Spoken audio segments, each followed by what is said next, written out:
नमस्कार, मैं रीमा प्रसाद। आने वाले कुछ दिनों में दुनिया की नजर सिर्फ भारत पर रहने वाली है, क्योंकि नई दिल्ली में दुनिया के दिग्गजों का जमावड़ा लगने जा रहा है। 9 और 10 सितंबर को G20 सम्मेलन के लिए भारत पूरी तरीके से तैयार है और इस सम्मेलन में शामिल होने के लिए मेहमानों के आने का सिलसिला भी शुरू हो चुका है।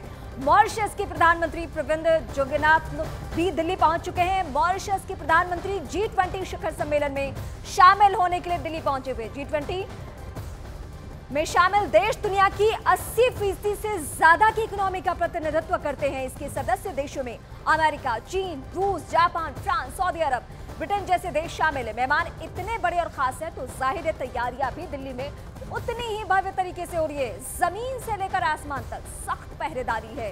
देश की राजधानी दिल्ली में चप्पे चप्पे पर सुरक्षा कर्मियों की चाक चौबंद व्यवस्था और ऐसी व्यवस्था की परिंदा भी पर नहीं मार सकता है। कई लेयर्स की सुरक्षा व्यवस्था।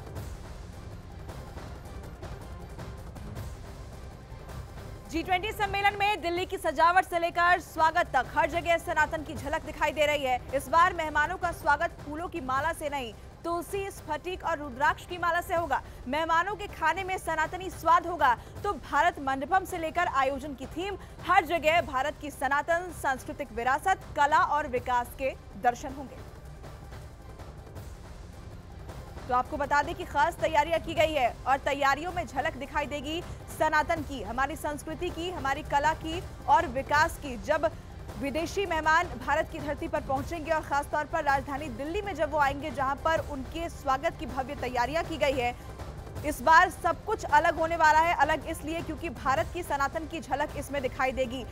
भारत मंडपम से लेकर हर एक आयोजन की थीम जो है वो संस्कृति से जुड़ी हुई है। मेहमानों के खाने में भी सनातन का स्वाद होगा। इसके अलावा जो स्वागत किया जाएगा वो फूलों की माला से नहीं होगा, बल्कि इस बार तुलसी, स्फटिक और रुद्राक्ष की माला पहनाकर मेहमानों का स्वागत किया जाएगा।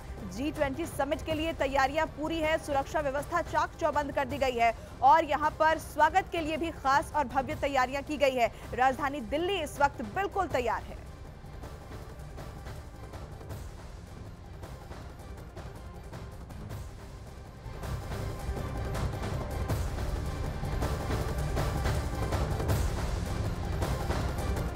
विदेशी मेहमानों की सुरक्षा में दिल्ली अब एक खेले में तब्दील हो चुकी है। आसमान में एयरफोर्स की गश्त जारी है, जमीन पर कमांडो की तैनाती है, मोर्चा संभाले में कमांडोज। इस बीच सेना के K9 दस्ते पर भी सरकार ने यकीन किया है। ये वो दस्ता है जिसे सेना की तीसरी आंख भी कही जाती है। क्या है K9 दस्ता, कैसे काम करता है K9 और क्यों है सेना को इस दस्ते पर सबसे ज्यादा भरोसा, इस रिपोर्ट में समझाते हैं।